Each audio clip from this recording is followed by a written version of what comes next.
నమస్తే, welcome to టీవీ49 news. రాష్ట్రంలో NDA కూటమి అధికారంలోకి వచ్చి కొత్తపేట నియోజకవర్గంలో బండారు సత్యానందరావు ఎమ్మెల్యేగా బాధ్యతలు చేపడితే ఆలమూరు మండలంలోని జొన్నాడ నుంచి శ్రీశైలం వరకు పాదయాత్రగా వచ్చి మొక్కులు తీర్చుకుంటానని గ్రామానికి చెందిన బండారు వీరాభిమానైన భావన శ్రీనివాస్ గతంలో మొక్కుకున్నారు. ఈ క్రమంలో తాను అనుకున్నది జరగడంతో సోమవారం పాదయాత్రగా బయలుదేరారు. ఎమ్మెల్యే మాట్లాడుతూ పరమశివుని ఆశీస్సులతో పాదయాత్ర దిగ్విజయం కావాలని వేడుకుంటున్నామన్నారు. భావన శ్రీనివాస్ మాట్లాడుతూ 470 కిలోమీటర్ల పాదయాత్రను 20 రోజుల పాటు కొనసాగిస్తానని, శ్రీశైలంలో స్వామివారిని దర్శించుకున్న అనంతరం పాదయాత్ర ముగుస్తుందన్నారు. ఈ కార్యక్రమంలో ఒంటిపల్లి సతీష్ కుమార్, ఈదల నల్లబాబు, సలాది నాగేశ్వరరావు, రామానుజుల శేషగిరిరావు, కొత్తపల్లి కృష్ణ, పామర్తి శ్రీనివాస్, కప్పల సునీల్ కుమార్, టీడీపీ నాయకులు, కార్యకర్తలు తదితరులు పాల్గొన్నారు.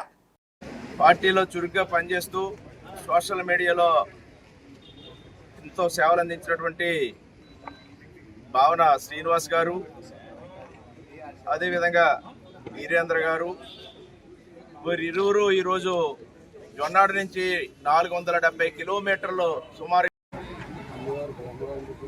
అమ్మవారు బ్రహ్మరాంబిక అమ్మవారి యొక్క ఆశీస్సులు కూడా పొంది దిగ్విజయంగా తిరిగి రావాలని స్వామివారిని కోరుకుంటూ ఈ పాదయాత్ర చేస్తున్నటువంటి భావన శ్రీనివాస్ గారిని, వీరేంద్ర గారిని హృదయపూర్వకంగా అభినందిస్తున్నాను.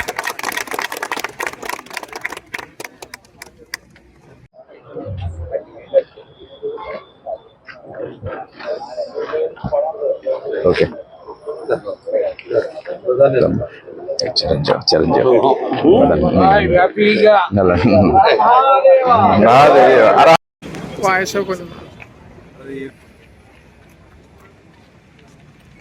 అసెంబ్లీ పార్లమెంట్ ఎన్నికల్లో ఎన్డీఏ కూటమి విజయాన్ని కోరుతూ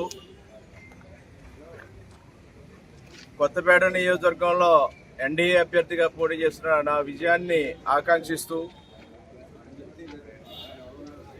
శ్రీశైలం శ్రీ మల్లికార్జున స్వామి ఆశీస్సులు ఉండాలని, ఎన్డీఏ కూటమి విజయం సాధించి కొత్తపేట నియోజకవర్గ అసెంబ్లీ అభ్యర్థిగా నా విజయాన్ని